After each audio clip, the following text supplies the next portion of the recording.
యేసువా వందనం, యేసువా వందనం, యేసువా స్తోత్రం, యేసువా స్తోత్రం. Praise the Lord, praise the lord, praise the Lord. Praise the Lord. ఈరోజు ఎక్కువ ప్రసంగం అవసరం లేదనుకుంటాను. మాస్టర్ గారు చాలా చక్కగా ఈ 6వ కట్టడి గురించి తెలియచేశారు. గట్టిగా చప్పట్లు కొట్టి వారిని అభినందించుదాం. ఎవరు చెప్పకుండానే ఎవరు ఆయన్ని అభినందించాలి, ఆయన్ని పొగడాలి, ఆయన్ని చప్పట్లు కొట్టి మనం అందరూ సన్మానించాలని చెప్పకుండానే ప్రసంగం చివరిన ఆయన ఆమెను చెప్పిన వెంటనే అందరూ చప్పట్లు కొట్టారంటే అందరికీ నచ్చిందని దాని భావం. నచ్చిందా? అంటే ఏదో ఆయన మాకు గురువులకు ఫేవర్గా మాట్లాడాడని కాదు. మీరు చాలా తెలివైనటువంటి వాళ్ళు ఉన్నారు లోపల. ఇక్కడ 6వ కట్టడి చెప్పండి, 6వ కట్టడి చెప్పండి. తిరుసభ కట్టడలు 6. 6వది ఏమిటి? విచారణ గురువులకు సహాయము చేయుదుగాక. బైబిల్లో ఎక్కడుంది? చాలామంది మహానుభావులు ఉంటారు. బైబిల్లో ఎక్కడుంది? తీయండి. బైబిల్లో ఎక్కడుంది? తీయండి, చూపించండి. లేదు కదా, ఎందుకు చేస్తున్నారు మీరు? మీకు మీరందరూ కూడా గట్టిగా చప్పట్లు కొట్టుకొని ప్రోత్సహించుకుందాం. మనం అందరం గట్టిగా చప్పట్లు కొట్టండి. మీకే నిజంగా మీకు వేలాది వందనాలు చెప్పాలి, కృతజ్ఞతలు చెప్పాలి. ఎవరు ఎన్ని కుతంతులు పన్నినా, ఎవరు ఎన్ని పన్నాగాలు పన్నినా, ఎవరి కథోలిక చర్చిని విఘాతము నాశనము చేయాలని చూసిన దేవుడు స్థాపించినటువంటి సంఘాన్ని ఈ నరక శక్తులు ఏవి కూడా జయించజాలవు. Praise the lord. యేసువా వందనం. మీ అందరికీ కూడా పాదాభివందనం చేస్తూ ఉన్నాను. కారణం, మీ సహాయం లేకపోతే మేము లేము. నిజం ఇది. మీరే కనుక సహాయపడకపోతే మేము ఏమాత్రం. మీ సహాయముతోటే ఈరోజు బల్ల మీద 2 ముద్దల భోజనము తింటూ ఉన్నాం. మీ సహాయముతోటే, మీరు వేసినటువంటి చందాతోటే మేము బ్రతుకుతున్నాం. చెప్పడానికి సిగ్గు అవసరం లేదు, ఇది నిజమే. మీరు వేసినటువంటి చందా వలన మేము బ్రతుకుతున్నాం. నిజమే, ఇది ఒప్పుకుంటాం. ప్రియమైన సహోదరి సహోదరులారా, అందువలన మిమ్మల్ని అందరినీ కూడా అభినందిస్తూ ఉన్నాను. మీరు చేసినటువంటి సహాయం వలననే సంఘం నిలుస్తూ ఉంది. మీ ఆర్థిక సహాయం అవ్వచ్చు, మీ యొక్క చెయ్యూత అవ్వచ్చు, మీ యొక్క ఉచితమైనటువంటి సేవలు అవ్వచ్చు. మీరు చేసినటువంటి సేవ వలననే, మీరు చేసినటువంటి సహాయం వలననే ఇంకా గురువులంగా మేము ఉండగలుగుతున్నాం. మీ అందరికీ మరొకసారి పాదాభివందనాలు చేస్తూ ఉన్నాం. Thank you very much. దానికి తోడు ప్రియమైన సహోదరి సహోదరులారా, ఈరోజు తిరుసభ యొక్క ఆలోచన ఏమిటి? విచారణ గురువులకు సహాయం చేదుగాక అనడానికి ఏమిటి తిరుసభ ఆలోచిస్తూ ఉంది? ఏం చెబుతూ ఉంది? లూమెన్ జెన్షియం అనేటువంటి ఒక పత్రం ఉంది. వాటికన్ మహాసభలలో, 2వ వాటికన్ మహాసభలలో నిర్వహించినటువంటి ఒక పత్రము విడుదల చేసింది. ఏమిటి అంటే, Lumen Gentium, church is the light of the nations. ఈ పత్రములో 6వ పాల్ పోపు గారు అంటారు కదా, every Catholic is to support the missionary apostolate. ప్రతి కథోలికునికి ఉన్నటువంటి బాధ్యత, కథోలిక గురువు చేస్తున్నటువంటి సేవ, సువార్త సేవలో సహాయపడడము ప్రతి కథోలిక వ్యక్తికి ఉంది, ఒక బాధ్యత ఉంది అని తెలియచేస్తారు. 2వది, ప్రమోట్ ఒకేషన్స్. దైవ పిలుపులను ప్రేరేపించండి.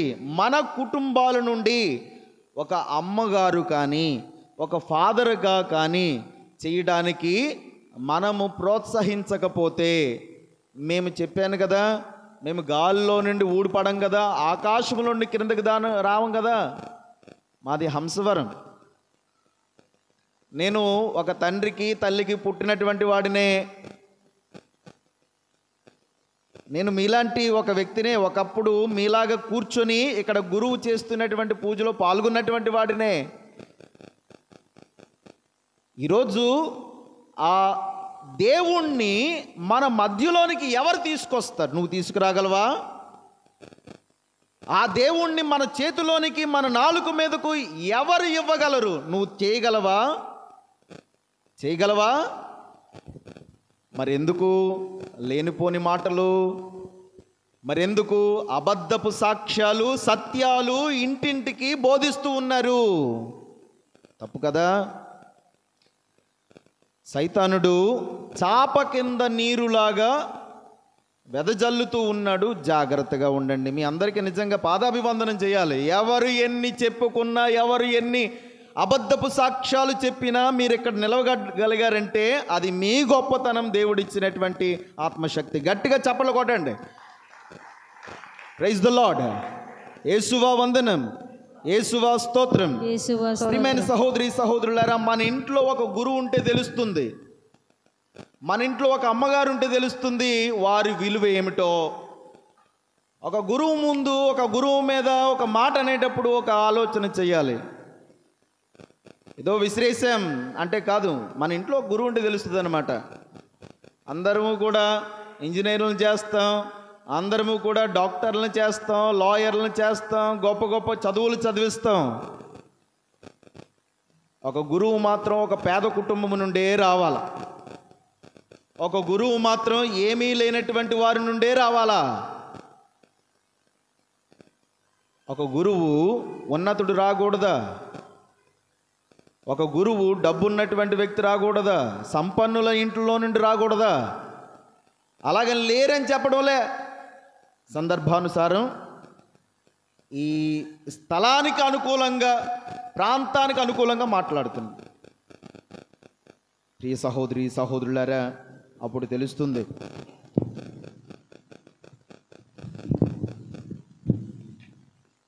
ఆర్సిఎం సంఘాన్ని, గురువులని కూలద్రొయ్యాలని మహామేధావులే కంకణం కట్టుకున్నారు. మనం ఏమాత్రం. లూథర్ మీ అందరికీ తెలుసు కదా. లూథర్ ఒక కథోలిక గురువే. దేవుడు ఏం చెప్పాడు? ఇదిగో నీ మీద స్థాపించినటువంటి సంఘము, నరక శక్తులు కూడా జయింపజాలవు. విడదీశాడు. విడదీని ఎంతవరకు వెళతారు వెళ్ళని, ఎన్ని అసత్యపు మాటలు బోధిస్తారు బోధించని. కానీ నిజమైన సంఘములో తక్కువ మందే ఉంటారు. మంచివాడికే స్నేహితులు ఎంతమంది ఉంటారు? అదనమాట. మనతో కలిపి మందు కొడితే బోల్డ్ మంది వస్తారు, మనతో కలిపి జోదం ఆడితే బోల్డ్ మంది వస్తారు మన వెనకాల, మనతో కలిపి చెడ్డ పనులు చేస్తే బోల్డ్ మంది ఉంటారు, మనం డబ్బు బోల్డ్ కురిపించేస్తే మన వెనకాల ఉంటారు. ప్రియమైన సహోదరి సహోదరులారా, గురుద్రోహులంగా తయారవ్వద్దు. యూదా ఇస్కారియోతు వలె తయారవ్వద్దు. వాక్యం మనకి సెలవిస్తుంది. తీయండి, ఈ మాటలు చదవండి, అందరికీ వినిపించేలాగా చదవండి. యోహాను గారు రాసినటువంటి మొదటి లేఖ 4వ అధ్యాయము 1వ వచనం చదవండి. ప్రభువు ఊరికినే చెప్పలేదు. ఆయనకి తెలుసు ఎవరెటువంటి వారో ఆయనకి తెలుసు కాబట్టి మాటలు పలికారా.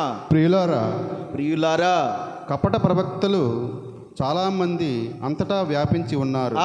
జాగ్రత్తగా ఉండండి. ఎలమంచులు ప్రజలారా మీకే చెప్తున్నాను, ఎలమంచులు విశ్వాసులారా మీకే చెప్తున్నాను. ఏమంటున్నారు ప్రభువు? కపట ప్రవక్తలు మన మధ్యలోనే ఉన్నారు, మనతోనే ఉంటున్నారు. ఇదిగో ఇక్కడ అంతా వ్యాపించున్నారు. జాగ్రత్తగా ఉండండి. కనుక ప్రతి ఆత్మను నమ్మక ఆయా ఆత్మలు దేవుని సంబంధమైనవో కావో పరీక్షించండి.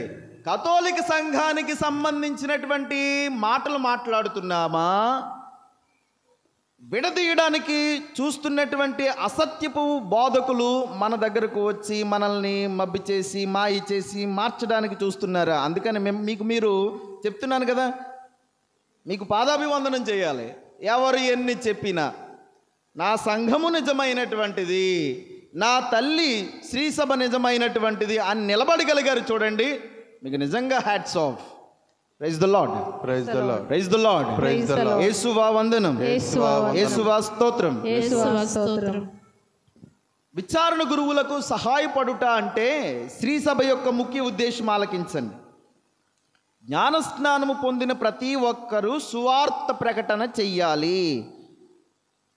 గురువు అందుకనే జ్ఞానస్నాన సమయంలో క్రిస్మా తైలాన్ని అద్దుతారు. ప్రతి ఒక్కరి మీద జ్ఞానస్నానం తీసుకున్నటువంటి ప్రతి ఒక్కరి మీద క్రిస్మా తైలాన్ని అద్దుతారు. అదేటప్పుడు ఈ మాటలు అంటారు, గుర్తుపెట్టుకోండి. మన నాథుడైన యేసుక్రీస్తు తండ్రి యగు సర్వేశ్వరుడు మిమ్ము పాపము నుండి విడుదల చేసి నీటి వలన పవిత్రాత్మ వలన నూతన జీవమును ఇచ్చి ఉన్నారు. వారే ఇప్పుడు మిమ్ము క్రిస్మా తైలముతో అభ్యంగనము చేయుచున్నారు. దీని ఫలితముగా మీరు దేవుని ప్రజలలో చేరి గురువు బోధకుడు రాజునైన క్రీస్తునాథునితో నిత్యకాలము ఐక్యమై ఉందురుగాక. అందరికీ బాధ్యత ఉంది. అందరూ గురువులే, అందరూ బోధకులే, అందరూ రాజులే, జ్ఞానస్నానం స్వీకరించినటువంటి వారు. గుర్తుపెట్టుకోండి ప్రియమైన సహోదరి సహోదరులారా, ఈ బోధన బాధ్యతను శ్రీసభ అందరికీ ఇస్తూ ఉంది. అదేవిధంగా మనం ఆలకిస్తాం అపోస్తుల కార్యములు 8వ అధ్యాయం 4వ వచనములో కూడా. ఈ బోధన బాధ్యతలు అనేక రకాలుగా ఉన్నాయి. ప్రతి క్రైస్తవుడు గురువుకు సహాయం చేయవలెను అంటే దీనికి అర్థం ఏమిటి అంటే ఆర్థికంగా ఒకటే కాదు, ప్రక్కన పెట్టండి, ఆర్థికంగా మాత్రం ఇక డబ్బు ఇచ్చేసి సహాయం చేసి అది కాదు. ముఖ్యమైనటువంటిది సువార్త ప్రకటనలో. ఏంటి సువార్త ప్రకటనలో? నాకు ఇక మాస్టర్ గారు లాగా ప్రసంగం చేయడం రాదే, అంతేకాదు ఆలకించండి. ఏమిటి ఈ బోధనా బాధ్యత? ఏమిటి? నువ్వు గురువుకి సంఘానికి ఎలా సహాయపడుతున్నావు? మరీదలో ఉంది అక్కడ, నిల్ చెప్పుకోవడానికి సిగ్గు. ఇంతమంది ఆడవాళ్ళు ఉన్నారు. నిజానికి మర్యాదలంగా మనము ఫామ్ అవ్వలేకపోతున్నాము, ఒక గ్రూపుగా ఉండలేకపోతున్నాము. దేవాలయం గుడి అయిన తర్వాత ఒక అర్ధగంట సేపు మర్యాదలంలో మనం ఉండలేకపోతున్నాము. అంటే ఎందుకు? ఏంటి ఈరోజు సువార్త ప్రకటన అంటే గురువుకు సహాయం చేయడం అంటే ఏంటి? మౌలిక సంఘాలు మాటే మర్చిపోయి ఉంటాం మనం. మర్యాదలం ద్వారా ఒక సంఘము ఫామ్ అయ్యి ఏంటి మర్యాదలం చేసేటువంటిది? ప్రార్థన ఒకటేనా? ఇంటింటికి వెళ్ళి కష్టం కదా ఈరోజు. వ్యాధి బాధితులను సందర్శించడము, ఇతరమైనటువంటి దేవాలయంలో సంఘములో ఏదైనా అవసరం ఉంటే తక్షణమే వచ్చి ఆదుకోవడము ఈరోజు మనకి ఇక్కడ లేకపోవడం బాధాకరము. ప్రియమైన సహోదరి సహోదరులారా, ప్రస్తావించాను చాలాసార్లు, అయినా చేయలేకపోతున్నాం. అపోస్తులు వారి యొక్క బోధన బాధ్యతలను పంచుకున్నారు. ఈరోజు సిండాలిటీ మన యొక్క సత్య త్రిసభ కూడా దీనినే డీసెంట్రలైజేషన్ ఆఫ్ ద పవర్స్. గురువుకి ఇచ్చినటువంటి అధికారాన్ని ప్రజలతో పంచుకుంటుంది. సంతోషించండి. గురువుకి ఇచ్చినటువంటి బాధ్యతలను కొన్నింటిని పంచుకుంటుంది. ఈరోజు ఇంతమంది 6 ప్రసంగించారు అంటే అది గురువు బాధ్యత కదా. కానీ ఎందుకు మన సంఘస్థులు మన పెద్దలు బోధించగలిగారు? పంచుకుంది. ఈరోజు పూజలో ఒకప్పుడు మీకు తెలియకపోవచ్చేమో, పాత వాళ్ళకి తెలుస్తుంది, పాత క్రైస్తవులకి కథోలికలకు తెలుస్తుంది. పూజలో కూడా గురువు ఒక్కరే జపం చెప్పుకునేవారు. ప్రజలకు భాగం ఉండేది కాదు, జపాలు కూడా ఉండేవి కాదు. అందుకనే ఉత్తమ మనస్తాప జపము చెప్పుకునేవారు. దేనికో తెలుసా? అప్పుడు దివ్య బలి పూజ ఏ భాషలో ఉండేది? లతీన్ భాషలో ఉండేది. ప్రజలకు మాట రాదు, ప్రజలు ఒక మాట చెప్పేవారు కాదు. కానీ ఇప్పుడు గురువు ప్రశ్నకు లేకపోతే గురువు ఇచ్చేటువంటి ప్రార్థనకు సమాధానంగా మీ బాధ్యత కూడా ఉంది కదా, పంచుకుంటూ ఉంది శ్రీసభ. సంతోషించండి.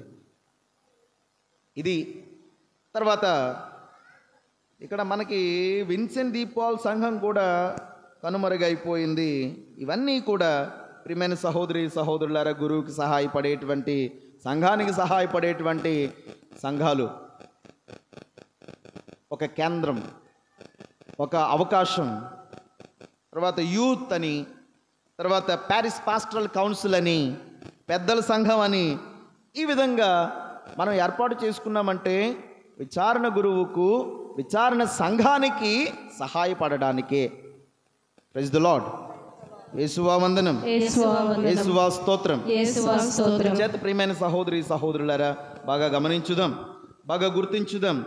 స్త్రీలు కూడా బోధకులుగా తయారయ్యారు.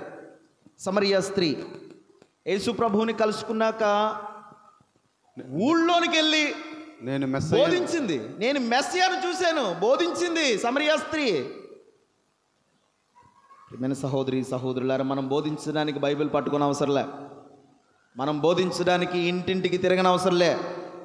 మన జీవిత విధానమే ఒక బోధనగా అవ్వాలి. కథోలిక జీవిత విధానమే ఇతరులకు ఆదర్శంగా మారితే 1000 నోళ్ళు నీ గురించి మాట్లాడుకుంటారు. 100 మంది నీ సమాధి పెట్టి వెనక వస్తారు. Praise the lord. యేసువా వందనం, యేసువా స్తోత్రం. ప్రియమైన సహోదరి సహోదరులారా, ఇదంతా కూడా విచారణ గురువుకు సహాయపడటం అంటే విచారణ అభివృద్ధి కోసమే అని మనం భావించాలి. విచారణ అభివృద్ధి కోసమే మనం ఎంతగా సహాయపడుతున్నాము. మాస్టర్ గారు చక్కగా మాట్లాడారు. ఫైనాన్షియల్ సపోర్ట్, ఆర్థికమైనటువంటి సహాయం లేకపోతే గురువు ఏ ఉద్యోగం చేస్తున్నాడని, గురువు పోషింపబడడం ఎలా పోషింపబడతాడు, ఎక్కడి నుంచి తెచ్చుకొని తింటాడు? ఆలోచన చేయండి. ఇంకొక మాట అన్నారు మాస్టర్ గారు, ఎప్పుడు ఇచ్చేవాళ్ళే ఇవ్వడమా? ఏదైనా అనౌన్స్మెంట్ చేస్తే ఎప్పుడు ఇచ్చేటువంటి వాళ్ళే ఇస్తారు. తర్వాత ఇచ్చేటువంటి వాళ్ళని కూడా గెలికి, ఇచ్చేటువంటి వాళ్ళని కూడా వెనకుండి లాగేటువంటి వాళ్ళు చాలామంది ఉన్నారు. ఎందుకు ఇస్తున్నారు? వాళ్ళకేం తక్కువ, గుడికి ఏం రావట్లేదా? బాగుపడిపోతారు గురువులు, ఇవ్వకండి, సంఘం బాగుపడిపోద్ది. ఎందుకు కడుతున్నారు దశమ భాగం? ప్రతి రూపాయి లెక్క చెప్తున్నాం కదా. ఫ్యామిలీ సబ్స్క్రిప్షన్ అని, మంత్లీ సబ్స్క్రిప్షన్ అని ఉంటుంది. అదృష్టమో దురదృష్టమో తెలీదు, మనం ఇక్కడ పాటించడం లేదు. నెలకి 50 రూపాయలు, మరి 100 రూపాయలు ఇక్కడ కట్టడం లేదు. ఎందుకు కట్టాలి? ఇంటింటికి వెళ్ళి చెప్పకండి. అదే వేరే వాళ్ళు వచ్చి అడిగారు అనుకోండి, వేరే విచారణలో, ఆ పుణ్యక్షేత్రంలో అయితే అంత కురిపించేస్తాం, ఆ గుళ్ళో అయితే అంత ఇచ్చేస్తాం, మన గుళ్ళోకి వచ్చేసరికి మనకు లెక్కలు. ఇచ్చేవారు ఎవరు కూడా లెక్కలు అడగరండి, ఇచ్చేవాళ్ళు ఎవరు కూడా ప్రశ్నలు వేయరండి, ఇచ్చేవాళ్ళు ఎవరు కూడా తిరస్కరించరండి. ఇది ఒక కేంద్రం. దేవాలయము, సంఘము ఒక కేంద్రం. ఎప్పుడైనా ఎవరైనా వచ్చి, లేనటువంటి వారు, పేద సాధులు, చదువుకున్నటువంటి వారు, మాస్టర్ గారు చక్కటి మాటలు ఉపయోగించారు. నేను ఇక్కడ నిలబడ్డానంటే, ఇంత స్థాయిలో ఉన్నానంటే ఎవరు కారణం? మీకు తెలుసా గురువులు ఎవరికి సహాయపడుతున్నారో? మీకు తెలుసా ఎవరు గురువు చేత సహాయాన్ని పొందుకున్నారో? ఆ విషయానికి వస్తే, ఇక్కడ ఈ సంఘంలో చాలామంది మీ అమ్మగారుల యొక్క ప్రోద్బలంతో కొద్దో గొప్ప చదువుకున్నాం, అవునా కదా? కొద్దో గొప్ప చదువునిచ్చారు మనకి, కృతజ్ఞత చూపించగలగాలి. గురువుల చేత కూడా, గురువు ఏమైనా చెప్తున్నారా, ఇగో పలానా వ్యక్తికి ఎంత ఇచ్చాను, పలానా వ్యక్తికి అంత ఇచ్చాను, ఇలా సహాయపడ్డాము. ఇది ఒక కేంద్రం. ఎవరు వచ్చి ఎప్పుడు ఏ సహాయం అడిగినా చేస్తారు ఉంటే, ఖచ్చితంగా కాదనరు. మీరిచ్చినటువంటి చందాలే, మీరు కట్టినటువంటి చందాలే, మీరిచ్చినటువంటి బియ్యమే, ఈరోజు మీరిచ్చినటువంటి కానుకలే. కానీ అలవాటు కూడా మర్చిపోయాం మనం, అలవాటు కూడా మానేసాం మనం. ప్రియమైన సహోదరి సహోదరులారా, దుండగుడు సైతానుడు చాలా ప్రబలంగా పనిచేస్తూ ఉన్నాడు. మాయ మాటల్లో పడిపోకండి, అనిదా భావించకండి దయచేసి. ప్రియ దేవుని బిడ్డలారా, ఏది సత్యమో ఏది అసత్యమో గ్రహించండి. సంఘం బలపడాలి, సంఘం ఇంకా అధికంగా దీవించబడాలి. మీ యొక్క సహాయ సహకారాలు ఇంకనూ అందాలి. చెప్పాను కదా, నిజంగా మీ అందరికీ వేలాది వందనాలు చెప్పాలి, కృతజ్ఞతలు తెలియచేయాలి. పాదాభివందనం, శిరస్సు వంచి పాదాభివందనం చేస్తూ ఉన్నాం. మీ వలననే మేము ఇంకనూ ఇలాగున్నాం. ఉంటాడు ఎవరో ఒకడు, సైతానుడు, పాము లాంటి వాడు ఆదాము యావలను ఏమంటారు, ఆదాము యావల యొక్క తప్పు త్రావు పట్టించినటువంటి వాడు, పాము లాంటి వాళ్ళు ఎంతోమంది ఉంటారు. భయపడకండి, వాళ్ళని దృష్టిలో పెట్టుకోకండి. నీ సంఘం ఏమిటి, నీ గురువు ఏమి నేర్పిస్తూ ఉన్నాడు, నీ దేవుడు నీకు ఏమి నేర్పిస్తున్నాడు, పాటించండి. ప్రభు మనల్ని దీవించి కాపాడునుగాక. ఆమేన్.